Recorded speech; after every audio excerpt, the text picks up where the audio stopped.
Now, I thought someone was actually going to introduce us, but I'll just introduce us. So, I'm Michelle again, and this is Terence and Matthew. Hi, everybody. We're actually going to do our own introductions, so we might just start, if that's good. Yeah? Cool. So we're going to do a panel on what a hackathon is, how to run one. It'll be mostly Q&A, so you guys can ask me questions if you want. Yeah. So we'll do a thing to start off with. So we might stand for the first bit. So yeah, so basically the structure, we're going to break it down. So Michelle's going to talk about what is a hackathon. I'll be talking about the purpose of it, what is your purpose about the hackathon, and Matt will continue about how do you organize one, and then of course Q&A. So quickly about me, I was the secretary of Wide Monash, which is the IT Student Society at Monash University in Melbourne. And yeah, the small poster.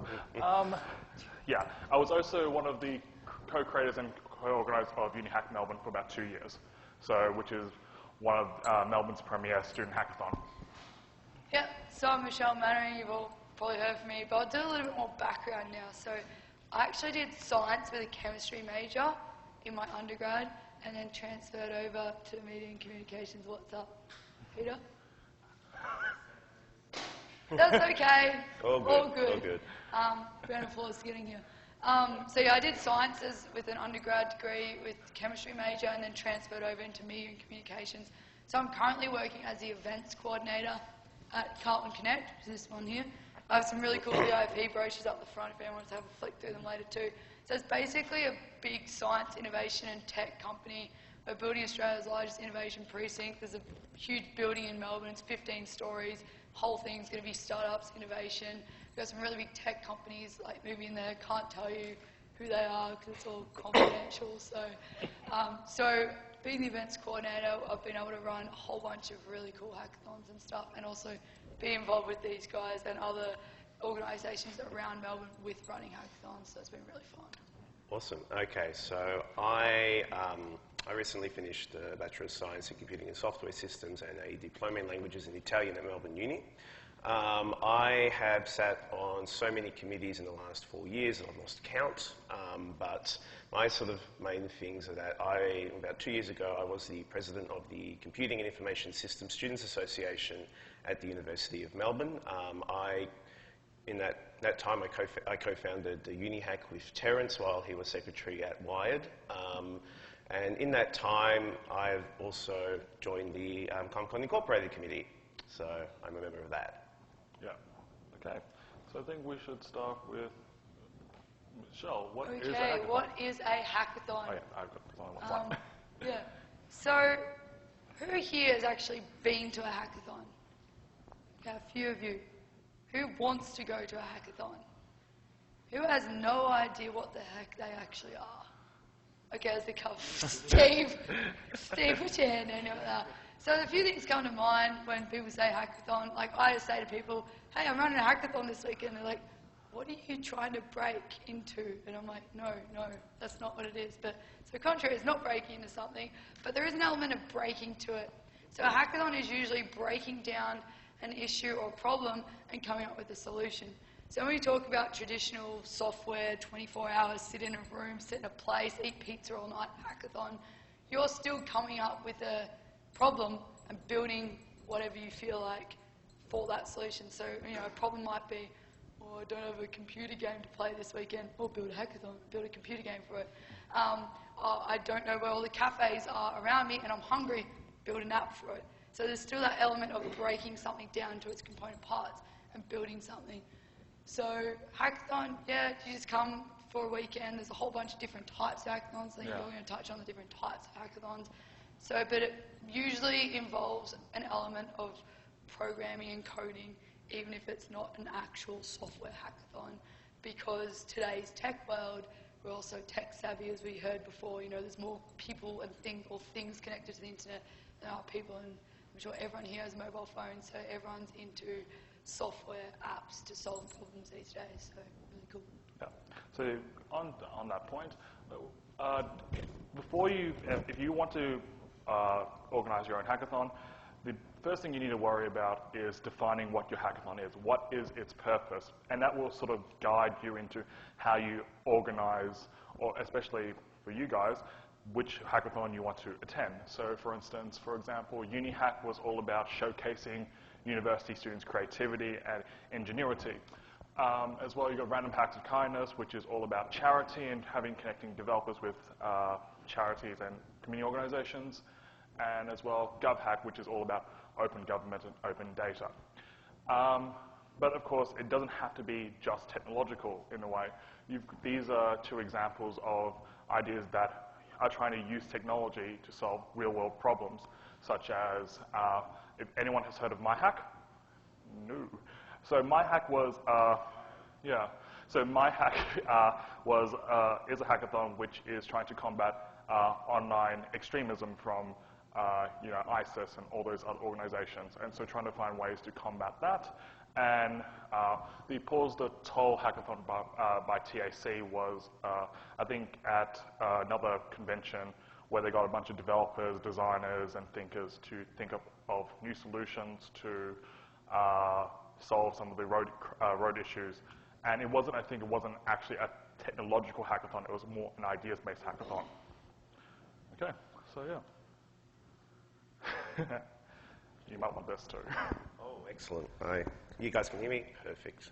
So I'm going to go through a sort of semi-detailed breakdown of how to actually organize a hackathon.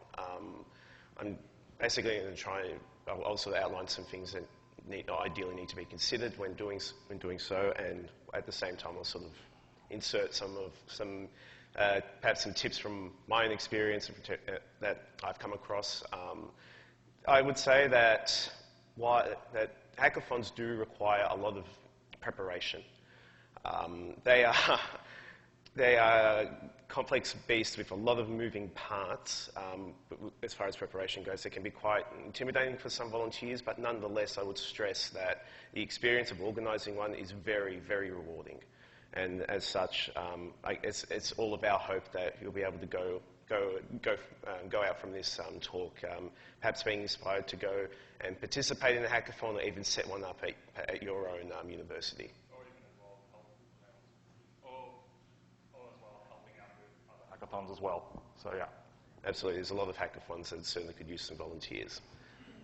All right, so I'm going to break this down into two halves. One being sort of what needs to happen before the event and what happens during the event. So the first thing I'm going to talk about is sort of organisation and structure. So this sort of goes down to two basic questions: who will be running the hackathon and who will do what? This is quite important, as I've said. You can't. I would be amazed to see somebody run a complete hackathon by themselves. I know Michelle comes close in her job. She does some amazing work doing that, but particularly for you guys who may be going back to your IT student associations and campus, the main thing for you is to ensure that you have a good team of volunteers around you in order to basically make things happen and get stuff done, in order to not use the other variant with the expletive. Preferably a team of like-minded people. That is various skills. Yes. That's the best. It's hard to find, but if you get it, it's good. Absolutely. Or even just enough people that have have a level of commitment to it. I guess usually how, at least in my experience, this goes is that there will be a couple of, maybe one, two, maybe three people that are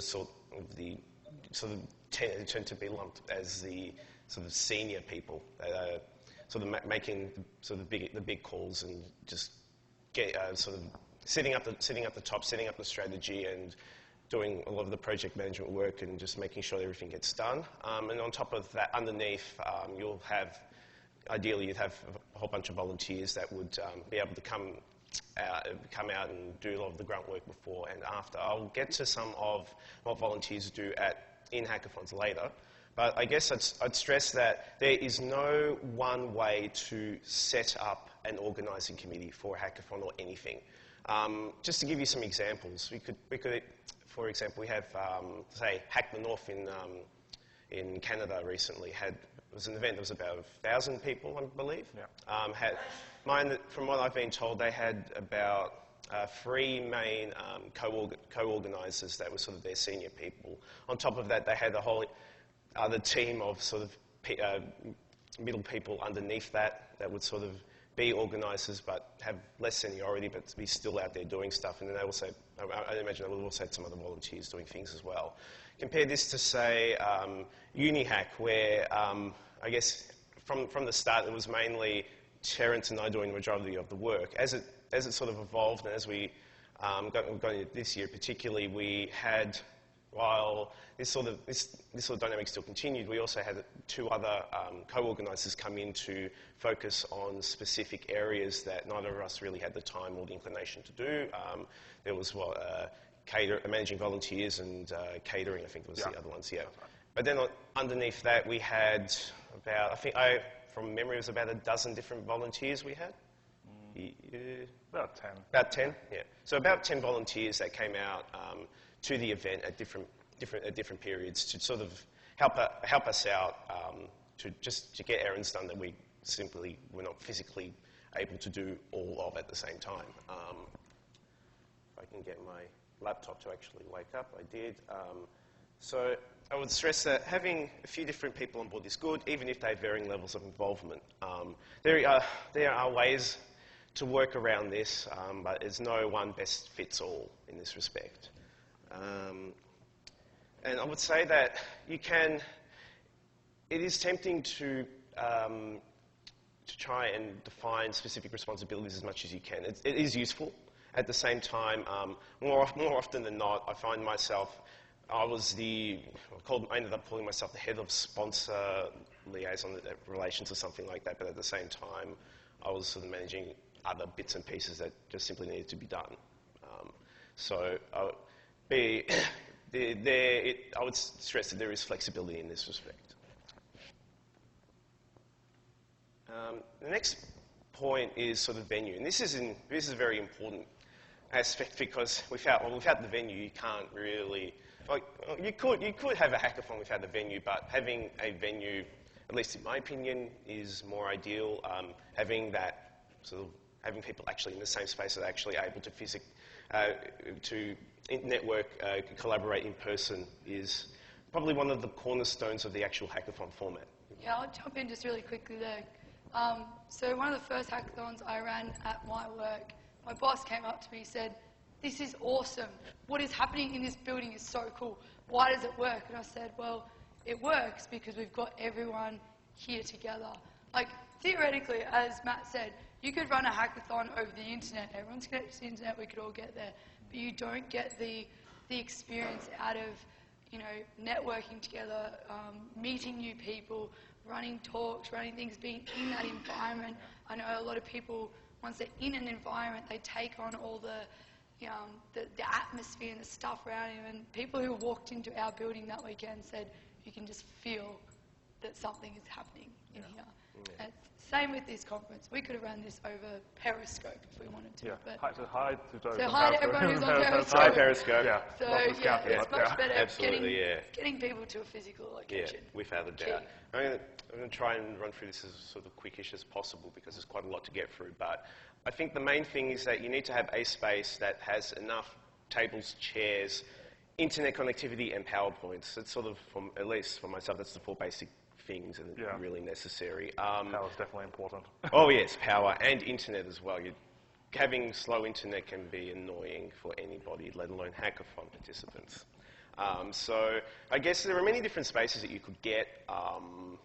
So for example, you may want to arrange with your university to hire out some workshop rooms, computer labs and such, which would presumably have those sorts of facilities that you need. You can also approach co-working spaces. So for those who don't know what a co-working space is, basically a business that owns a building that hires out tables to other businesses.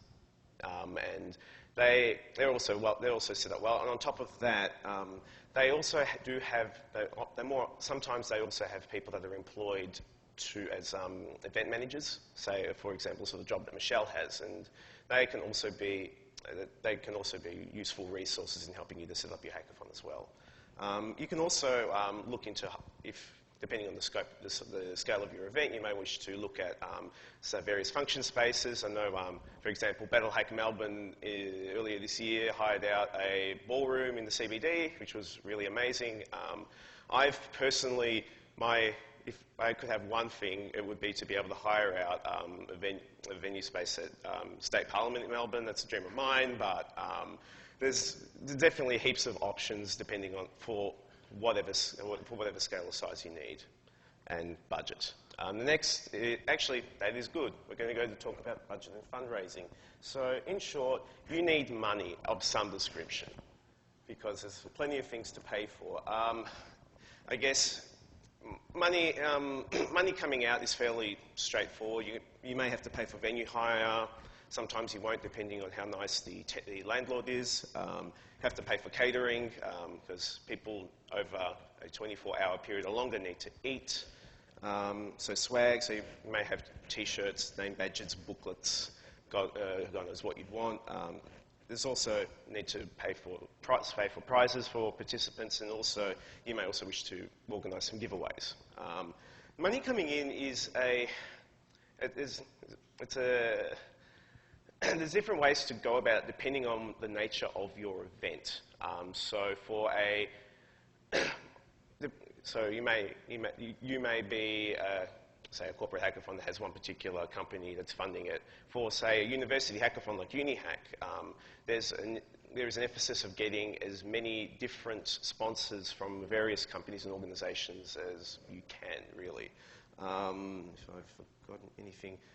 So, for example, UniHack had about 22 different sponsors this year, ranging from consultants to IT companies, to banks, to professional associations, to universities.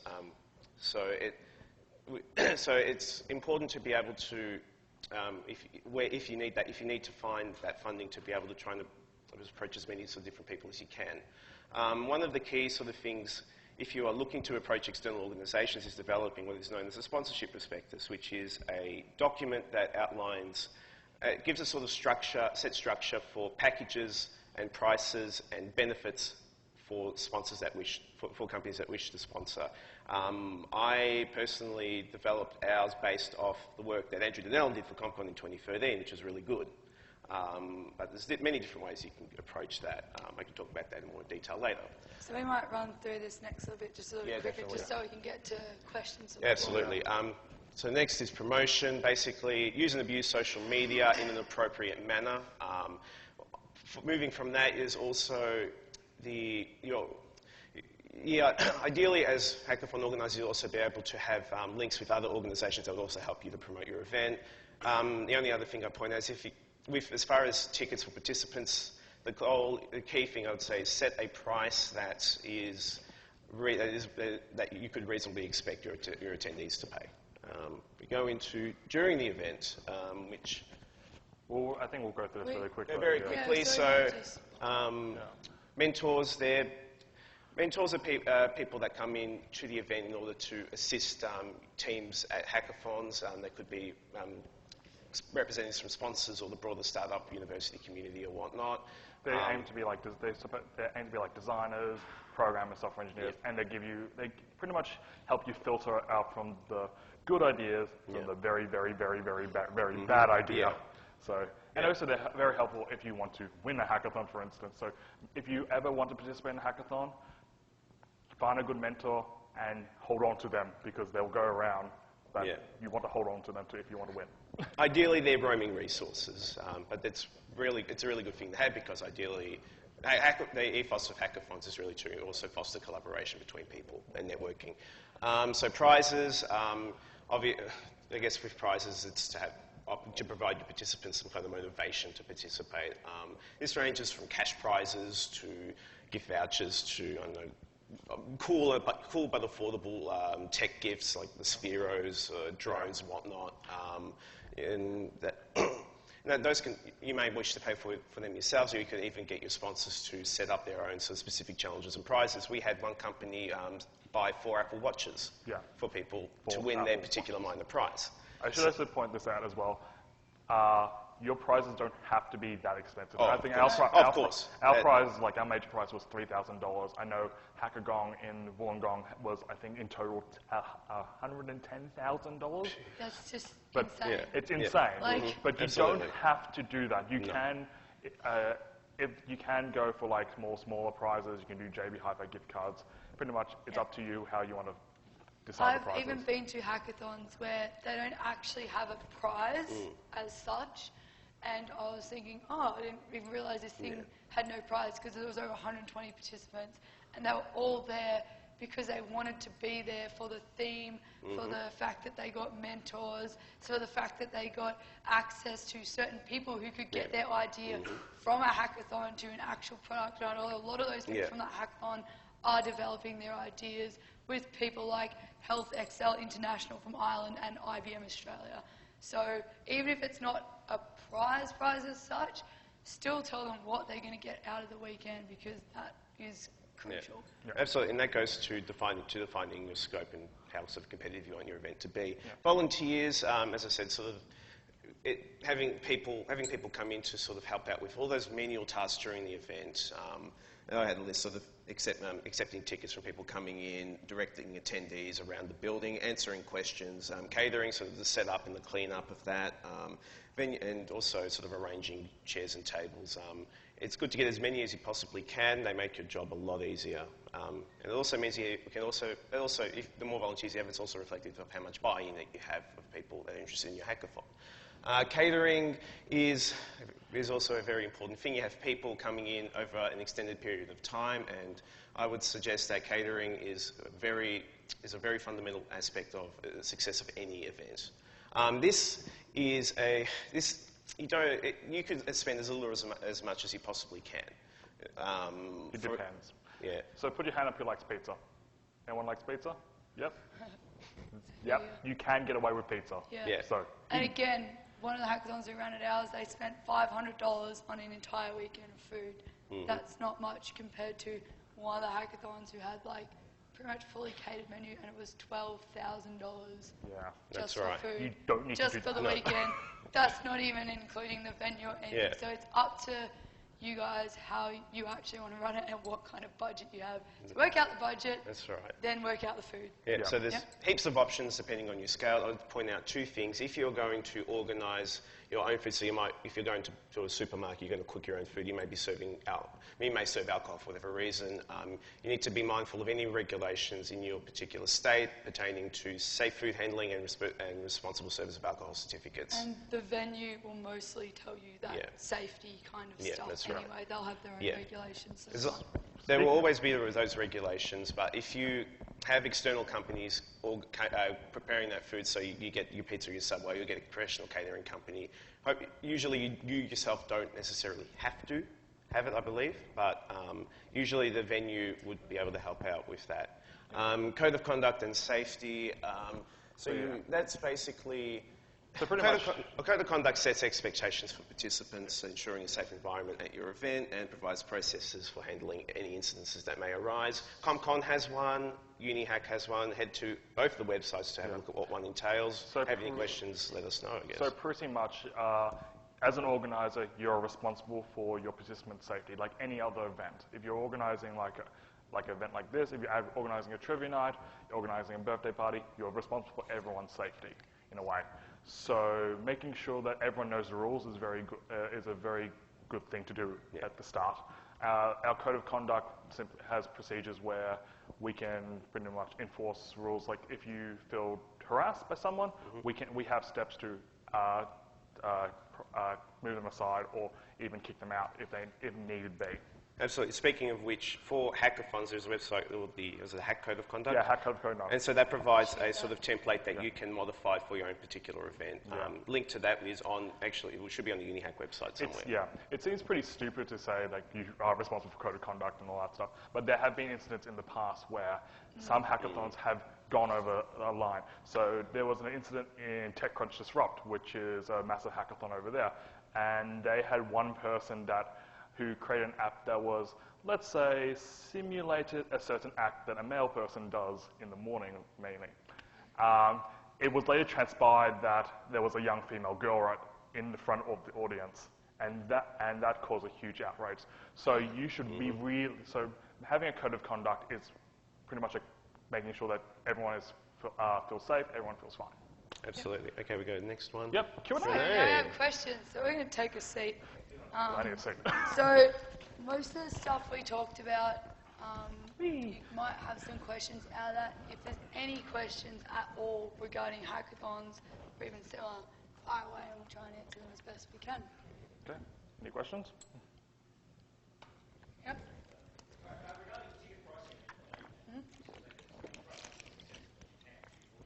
Yep. In the hackathon, like in the conference space, it's quite common to have the enthusiast ticket for $50, the student ticket, the normal ticket for $50, and the corporate ticket for please give us your wallet. Yep. Yep. Does that apply here, or can you do transfer pricing? Is there I'll take that one a little bit just because I've done a range of different ones. I've helped out the student ones. I'm also doing a lot of corporate hackathons at the moment. So with pricing, it's sort of up to the organisation, like sort of what you want to get out of it, and also thinking around the theme and the types of people that would be there.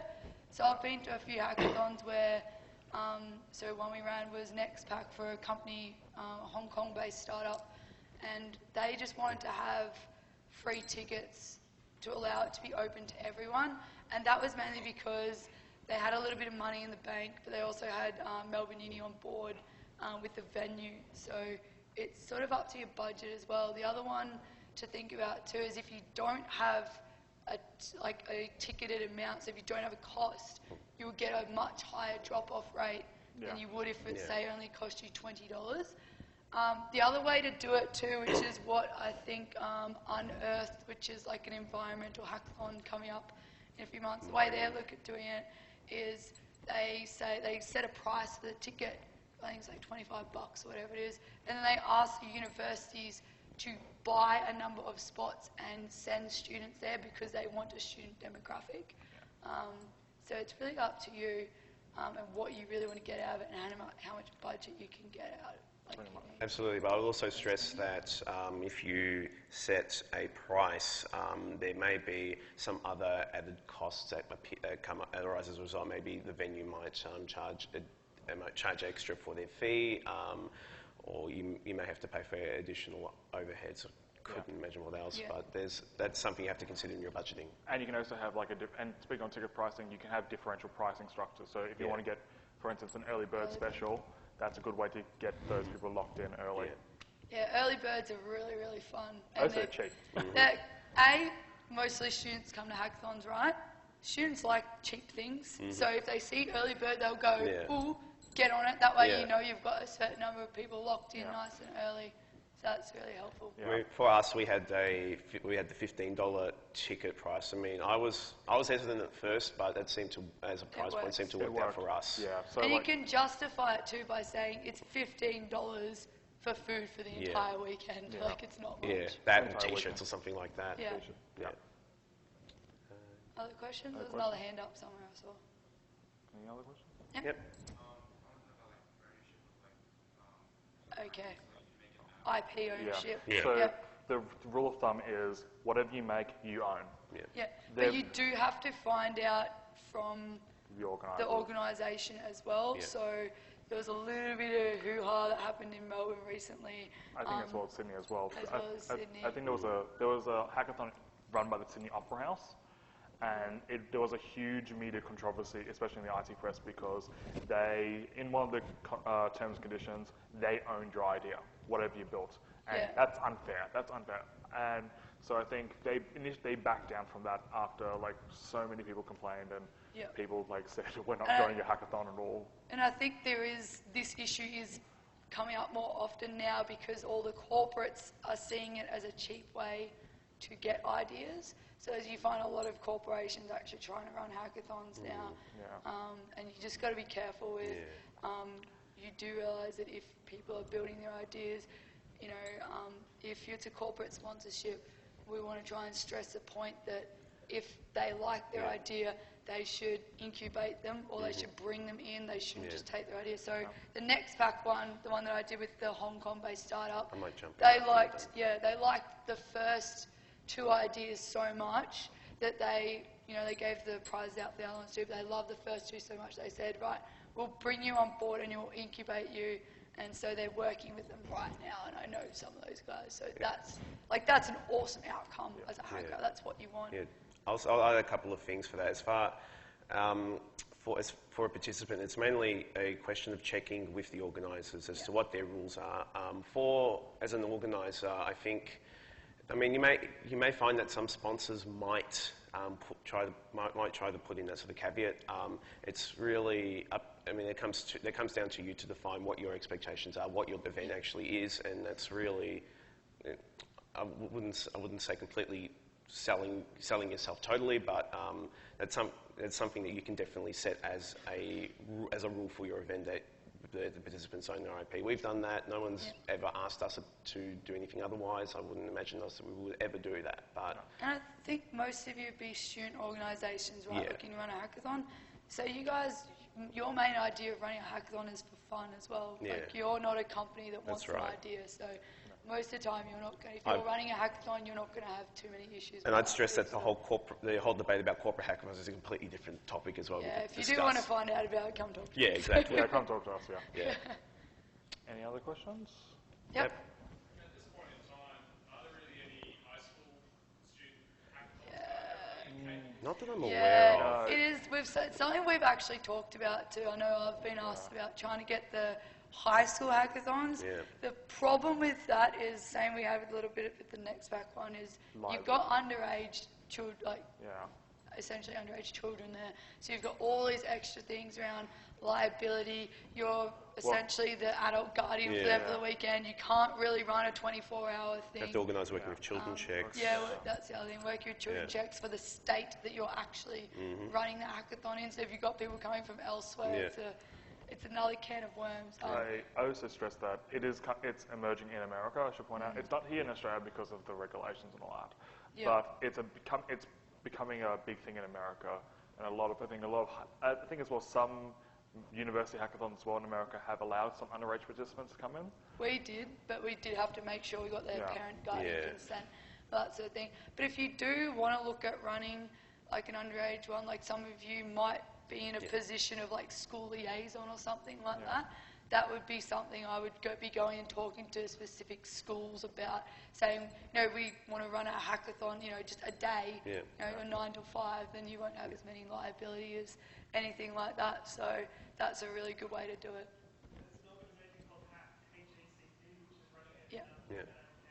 Yeah. No, I think it's a good idea, and especially stuff like getting into like school holiday programs and stuff like that. Especially with that big discussion about trying to get more people into IT in general and trying to find ways to get many of the high school students to think about IT as a career path. Because many of people in IT who love IT don't think of it as a career path. They usually go to engineering or science or any other form. Right? So we want them to say, look, you can do IT is a good career path. It probably also makes you a lot of money now because everyone else is not getting a job. Yeah. Any other questions? Must be a fair few that came out of our talk. Yeah. There was a lot of information that came There out, was particularly from me. I just want to talk really quickly while no one's got a question then. So I put up a blog post a little bit earlier about what a hackathon is, and I covered it a little bit. But one of my friends talks about, and a lot of you probably heard of it too, about the 3 different types of people that usually are at a hackathon: the hacker, the hustler, and the hipster. Who's heard of these? These guys, but couple you have. So who can tell me what the hacker is? Pretty easy. Yep, programmer, the development person, the dev. Most of the time, everyone's going to be a programmer, but it's the person with the most skill, and they're going to take it away. All right, what about the hustler?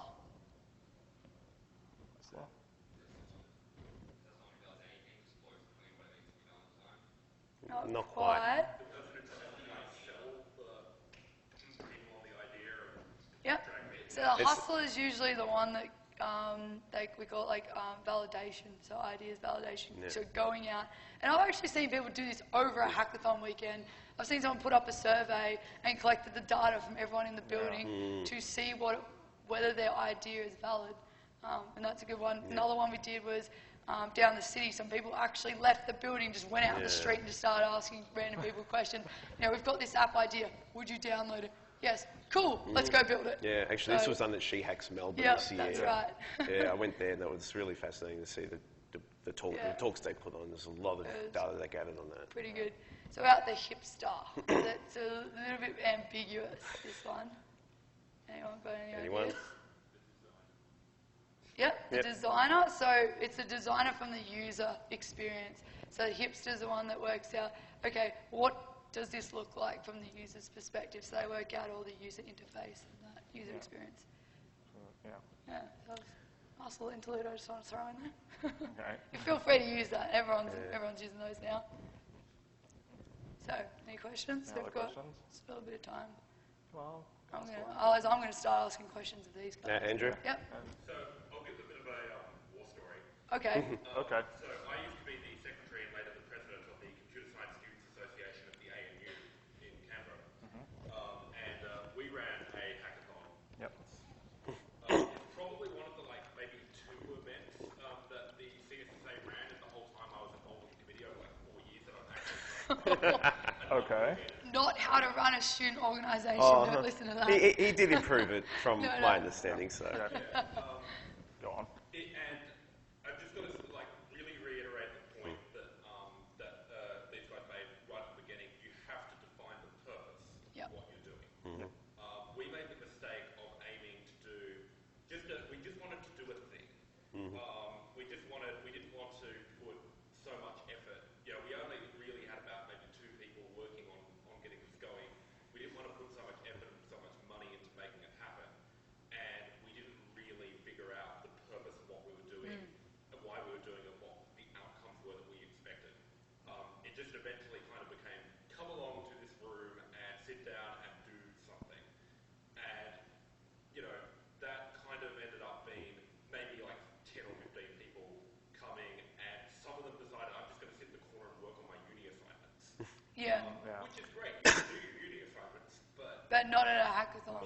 We didn't have teams forming, we didn't have stuff coming out of that. So I think really, I've really got to emphasize what these guys have said. Define the purpose of what you're doing, make sure you've got the right skills on the team. Otherwise you might end up with something where you don't get the critical mass and you don't get the energy in the room required to make it really work. Before we get to you down there, I'd also jump in and add, I'd also suggest doing some research as to what sort of hackathon you might want to run and sort of see what other examples exist. And learn from other people hackathons. If you see them, for instance, I know RMIT is trying to set up their own one. They went through our hackathon. They went through I think another University of Melbourne hackathon, and I pretty much told them, if you see any mistakes that we've done, improve on them. There's no right or wrong way to run a hackathon. Yeah, so if you follow my blog, which will go up later, I do a bit of coverage of all the different hackathons that I go to, and I talk about what went well and what kind of they could improve on. So that's a really good way. And this is sort of the emphasis of hackathons being a collaborative thing. Yeah, they are, and people working in the startup space in general are pretty happy to receive feedback and build on their ideas. So don't be afraid to say, hey, Terence, didn't like the fact that you had Sphero at your thing because they're not in line with... This is not actually true. I'm just making it up on the spot, guys. It's not in line with what we do. I'd prefer you not to have that. You go, oh, thanks, noted. We'll take that on board. All right, so is there a question there? Yeah, I had a question. Yep. Oh, okay. Okay. All right. Do you want to... I can start a little bit. Do you want to... I think in terms of pre-organized, as in people coming in as a team together, or you trying to... Okay, I'll talk a little bit about that. Yeah. All right, so trying to match people up is one of the harder things at a hackathon. What I usually suggest people to do is that they can sign up as a team if they want. So if us 3 and say Steve want to sign up, We'd be a good team. We would be a good team. We would be. Actually, none of us have ever participated in a hackathon, so we might not be a great team. So yeah. Steve's he has. Okay, Steve's definitely done it. one. So that's good. So I'd suggest that you could say to people, you can come as a registered team, because I think that's a good way to keep, if people have got that structure. There is both pros and cons to that. One pro is that they might have already worked on an idea, so you need to really clearly state that intention, that if it is a software hackathon, they can't have any code written beforehand. If it's just an ideation hackathon, they might come with more of a fully formed idea and say something else, which is why maybe releasing the theme might be better to do later, so it depends there. The other thing that might not be a good idea with how that pre-organised team, which is why I allow it, because they can decide whether it's a pro or con for them, is they might not have the full skill set if they come to hackathon and the theme is not. So that's why I just say, look, if you've got your own team, all good, there'll be pros and cons. For people who just want to participate, which is the harder part, which I actually find it quite fun, because I like putting people in teams, what you get people to do is when they register, to say they're registering as an individual. And what I often do, because hackathons usually start in an afternoon as a welcome thing, I go around the room and say, right, team here, what are you working on? Is there an extra spot in your team? So I say, team battle hack, we're working on designing an app to hack battles. I don't know, just making up off the top of my head. And we still need a designer. I might just, and then move on to next. So you do all the teams. Then you'll say, all right, what's your name, sorry? Matt. Matt, you've come here as an individual. Quickly introduce yourself and your skill set. And then you can work out then from there where people should go, and you say, right, over your drinks networking thing, you should remember to have a developer, an ideas person, a designer within your team. Talk together. This is when your mentors are really key. So get your mentors to go around within that time, and you'll find it's pretty organic. It'll pretty much work together. I think it's only ever happened like once or twice. They've only had like 4 people left over, and we're like, cool, 4 people, team. And that team ended up winning. So. I'll quickly jump in. As an example, going back to the She Hacks Melbourne example, they actually had from memory, they had a structured sign-up thing where they would have people register as a hacker, hustler, and hipster, and then they would match people into teams based on those categories. You can try that. That seemed to work well for them. I personally prefer the sort of more organic model, as discussed by Michelle. That's really up to you guys as hackathon organisers to decide before you get to the event. You can also facilitate matchmaking through other means as well. You don't have to do it on the day. You can also do it beforehand. Hackathon also does mix nights, like drinks nights, like a couple of drinks nights before the actual event. So those people can actually meet up, get a couple of drinks together, and then talk about their ideas.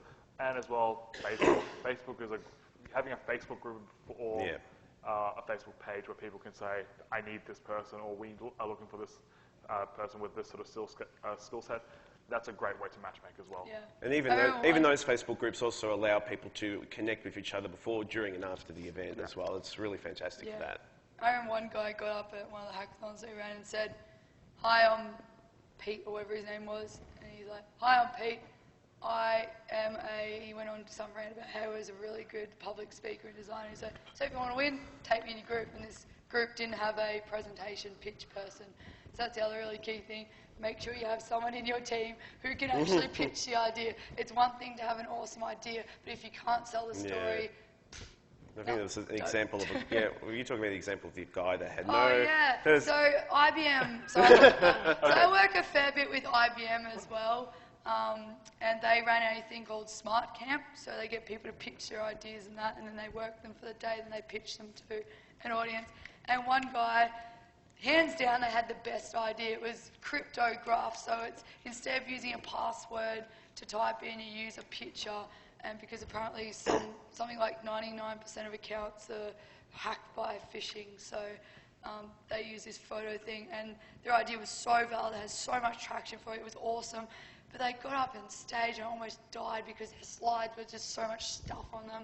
And they were just, it was literally death by PowerPoint. And the guy but at the same time, there was an example of one person. I'll get to that. And the guy was just like, hi, so we built crypto photo and it's really good. And I'm like, You have an awesome idea, but you can't sell it. And on the other hand, the same event, this guy got up, had this awesome story, spoke about Farmville, and I'm like, this is cool, had a great speaking voice. And at the end of his presentation, I'm like, that was awesome. I want to buy it, but what am I buying? I have no idea what he's talking about. No one had any idea what he was actually selling. So you need both sides. You need the story and the idea.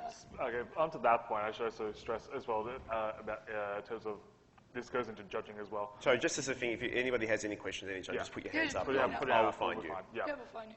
But in terms of judging, there are pretty much, I think, two ways. You can do like a pitch presentation.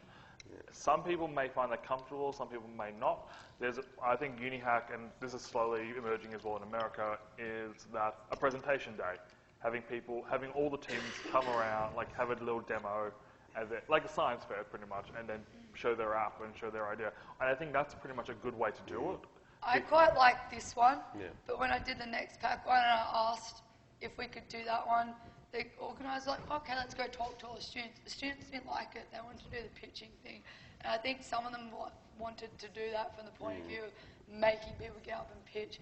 So it depends again on what your outcome of the hackathon is. So for something like this, which I think is really good, where it's software, it's user-based, it's hands-on, I think this is really good.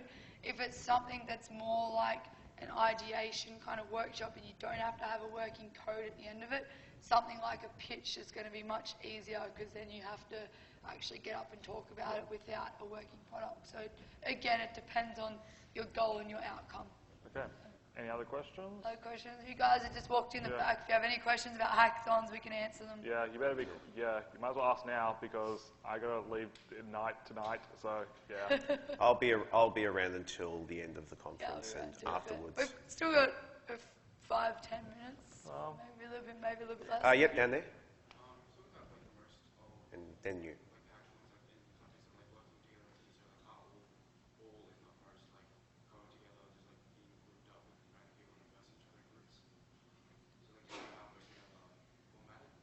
Yeah.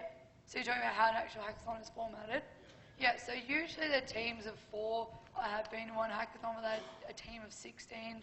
It was huge. Yeah. Try not to do that. No. So usually they're teams of 4 and they are just working against each other. Yeah. So often it'll be, we'll sit in our own little room and code and stuff. There might be just a table. Or a table, sorry. And there might be like a presentation or something that Terence say, Michelle, go to the presentation. And then I might, talk to other teams. So teams will talk together, they'll interact again, like I think Emma was saying with her interview thing. It's like a group interview almost. You can still work with other people, but you're still competing against them. Yeah. So And it's not, and as well, I think as well, a good successful hackathon de-emphasizes the competition aspect. Absolutely. Yeah. Because you just don't want to have people locked in like one corner of the room and not talk to each other.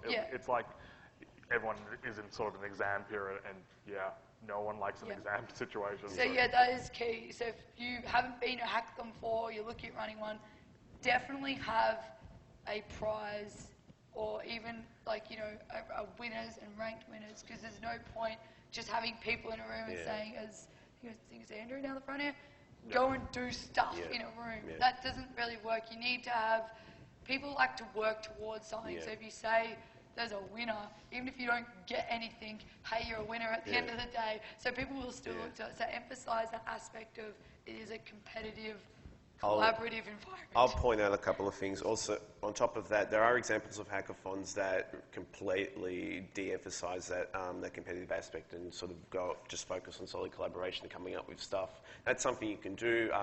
For our scope, setting up new events, having that prize as a extrinsic motivational factor is a good thing to have. On top of that, I would stress that ideally there should not be any competition within teams, like at an assessment centre day. I mean, you are collaborating together in a team, but on top of that, while you're competing against other teams, there shouldn't be too competitive in that respect. Now, I do have to apologise for my voice. This definitely was not as a result of karaoke. Sorry, did you have a... They actually did go karaoke last night. There's another question somewhere around here. Yeah, I can talk about Do you want those. to talk about the sponsorship? So, did you have any questions? What is a Okay. sponsorship package? Absolutely. So a sponsorship package or a sponsorship package or a sponsorship prospectus is a document that organisers send out to companies and other organisations to outline sort of what the event is and what opportunities are there for those organisations to sponsor the event. You may have some defined packages to sell to a prospective sponsor with benefits, and also a general idea of what you think the companies may be able to get out of hackathons. For sort of the context of UniHack, for many of our sponsors, one of the key aspects for them is it's an opportunity for them to promote their recruitment opportunities to participants, because we have. For UniHack is a hackathon for university students specifically. So we students from across a range of different year levels, sometimes even different disciplines. And for them, it's for many, particularly say consultants, their sort of main thing is that it gives them an opportunity to meet students in a context where they're able to see what work they're doing and see the motivation and desire from them for the work that they do. I should also stress, you should have some exclusivity for some of the packages. Yeah. So for instance, if you had for us at UniHack, we had 4 tiers of sponsorship. And I think the top 2 were capped. I think gold, platinum sponsorship was only 1 and gold was 5. So having that exclusivity sort of gives companies an incentive to go and try to get it as fast as they can. And so if they dilly-dabble and try to push you through other routes of avenues, just say, you're too late. Yeah.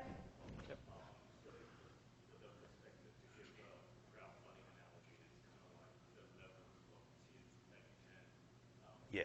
Pretty much. Yeah. Absolutely.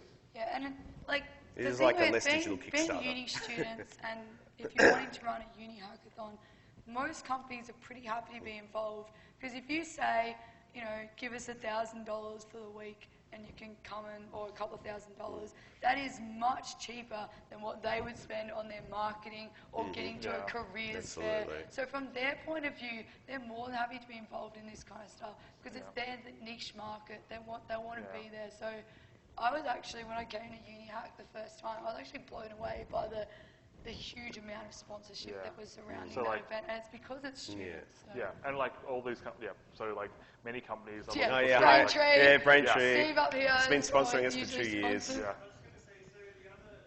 And here as well. Yeah.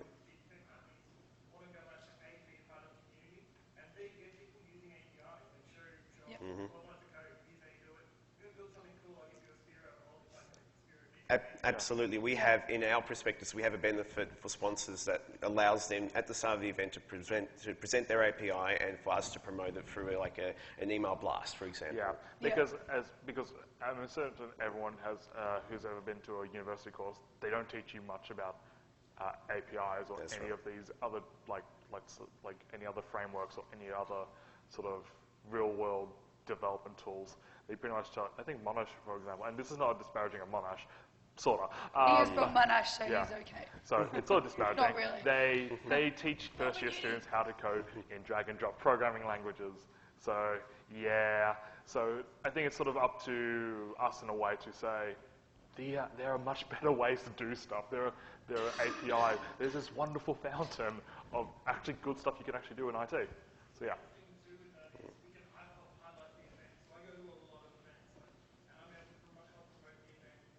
Come in, we're nearly done. Yeah, we're nearly done. We're in our last question, so come if you're here for the next talk. Keep going. If you're going to run a hackathon, I'm happy to chat sponsorship with anyone. Yeah. Get as many vendors as you can involved. I'm really good on networking with events in Australia, so go. Yeah. And if you have any questions about getting sponsors, I also have quite a lot of experience with that, so do chat to me as well. Yeah. Okay, so is that it? Yeah, so okay. pretty much done. So quickly, these are some of the hackathons. If you're interested to watch or... These are around this area in here. Brisbane. There's actually a ton more in Melbourne and Sydney, but we Yeah. found some for here after doing a lot of digging. Do come to found Melbourne. some. We do like Come you all. to Melbourne. Yeah, come to Melbourne. There's plenty of spaces, couches. Yeah. And Yeah, let's get through this, guys. So there's one specifically, I think, in a couple of days for Startup Weekend for Women. So if you want to go to that, that's fine. Those are the links, and I'll put them up on Twitter as well. And as well, those are our contact details. So if there are any questions, feel free to tweet us and all that. Yep.